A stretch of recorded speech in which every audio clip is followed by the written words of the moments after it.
আসসালামু আলাইকুম, দোলন creative ideas পেজে আপনাদের সবাইকে স্বাগতম। নতুন একটা ভিডিও নিয়ে হাজির হলাম। আর আজকের ভিডিওটি হচ্ছে আইফোন এক্সএস নিয়ে। আপনারা দেখতেই পাচ্ছেন নিচ দিয়ে আপনার ডিসপ্লেটা আলগা হয়ে গিয়েছে। তো এটার কারণ হচ্ছে আপনার ব্যাটারিটা ফুলে যাওয়ার ফলে এই প্রবলেমটা হয়েছে। আর আপনাদেরকে আমি দেখাচ্ছি এটার হেলথটা কত। হেলথ চলে আসছে আপনার 59%-এ। তো আমরা 80% আসলেই আমরা ব্যাটারিটা সাধারণত চেঞ্জ করার জন্য বলি।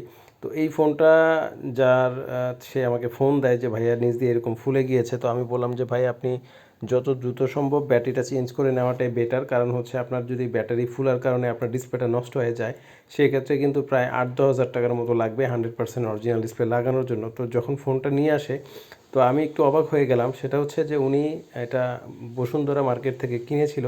ওনাকে বলে দিয়েছিল যে অরিজিনাল ডিসপ্লে, বাট এটা কিন্তু অরিজিনাল ডিসপ্লে না। এটা হচ্ছে আপনার জিএক্সের ডিসপ্লে, মানে মার্কেটের display OLED display. 100% original display হচ্ছে সুপার অ্যামোলেড ডিসপ্লে। তো অনেকেই ট্রুটোন চেক করেন যে ট্রুটোন ঠিক থাকলেই মনে হয় অরিজিনাল ডিসপ্লে, বাট এই যে দেখতে পাচ্ছেন এটা জিএক্সের ডিসপ্লে।